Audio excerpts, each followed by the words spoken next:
When we bought the lovely pile of sticks, it was a hot mess and there was a lot to do. But high on that list was a good solid fence for all 590 feet of the perimeter, or as much as possible. Hi, and welcome to Yeti at Large.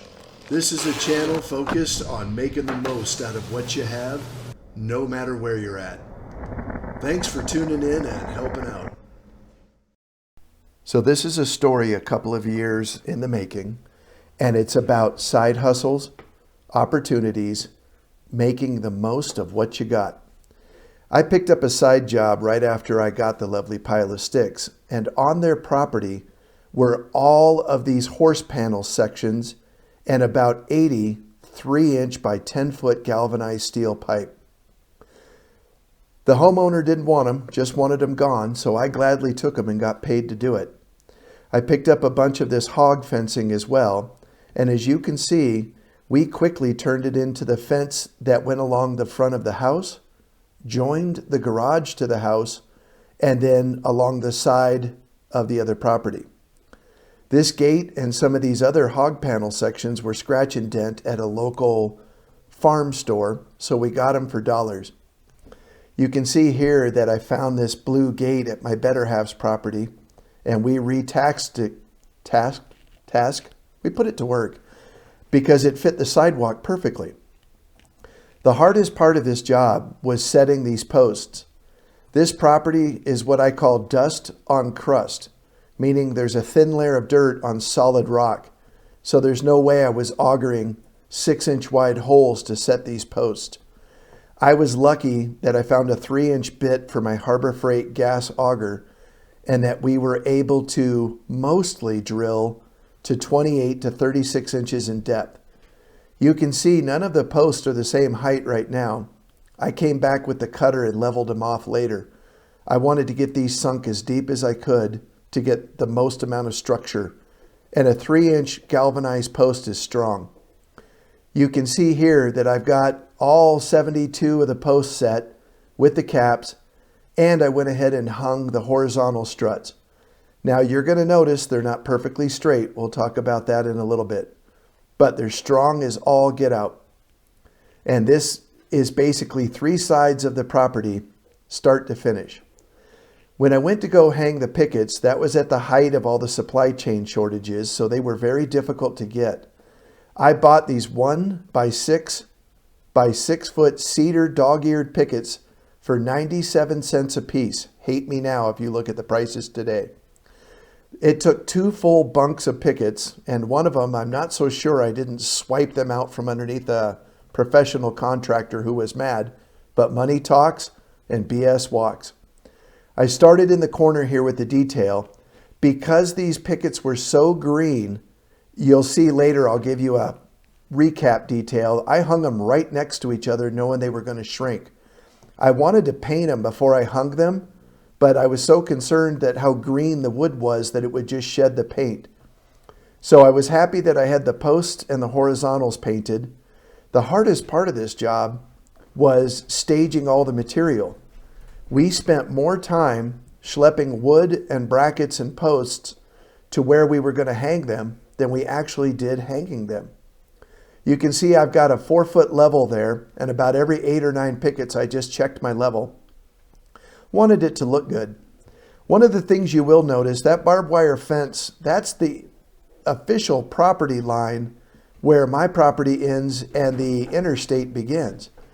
I moved in off the interstate easement about 3 feet because there's a utility corridor there, and I came in from my neighbor's property about 1 full foot on both sides.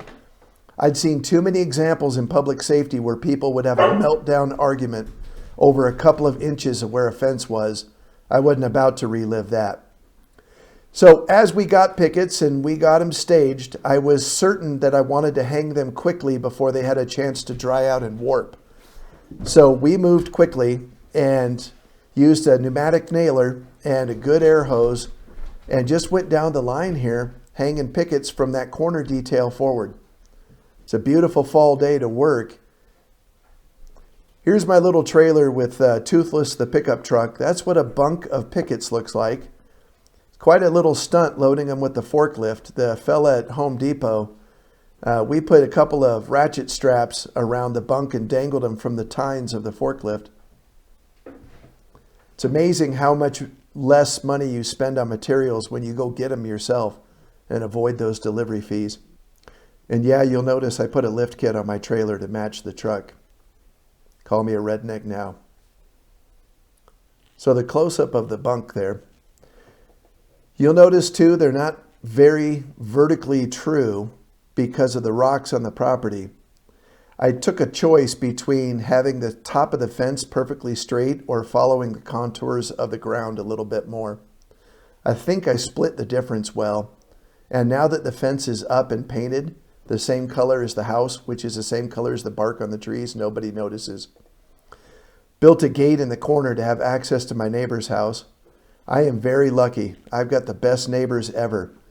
We take care of each other's properties. We keep an eye on each other's stuff. I feed them a lot when I do food videos for this channel. But you notice all this loose debris and material sitting on my driveway. This is just junk and it's in the way and it was making me crazy. I worked a deal with another neighbor who's a commercial contractor. Because I have so much space in my driveway, he stores trailers in my driveway all the time. And in return, he let me borrow his little cat skid steer.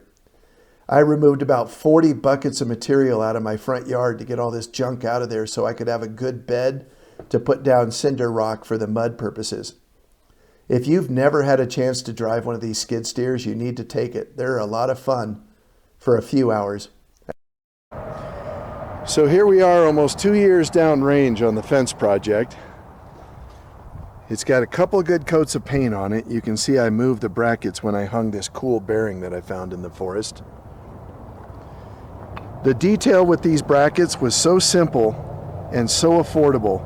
I got them from a company in Canada and I run basically a 3/8 bolt through it, and you can see how it supports them both with the 2x4s bolted on and then the pickets stapled to it.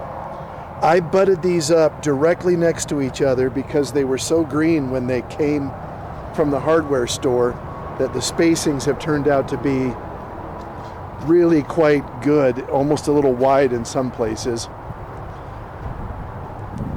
Keep the ladders off the ground for the snow detail. And yeah, downrange, the fencing project is looking good. So I'll leave you with a picture of the pile the first Christmas after we had finished the fence. Got the old Christmas light display up, and it's really feeling like home. You can see we've got a mountain of firewood to finish processing to get into the woodshed for that year. But with the fence where it is, we keep the skunks out.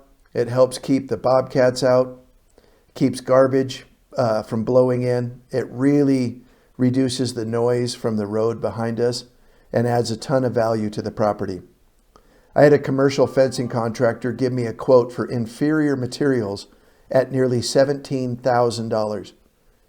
I got paid to collect a lot of these materials, and by doing it myself and buying a few tools and a lot of sweat equity and neighborhood teamwork, I was able to complete this project for just under $4,000. That includes gas and windshield time, just to be fair. This is how you get it done in a modern age. A combination of side hustles, utilizing your skills, leveraging your community and the relationships, sharing tools, putting your teenagers to work, you name it. Thank you so much for tuning in. I'm very grateful for our subscribers here. Please leave a comment below and we'll see you next time.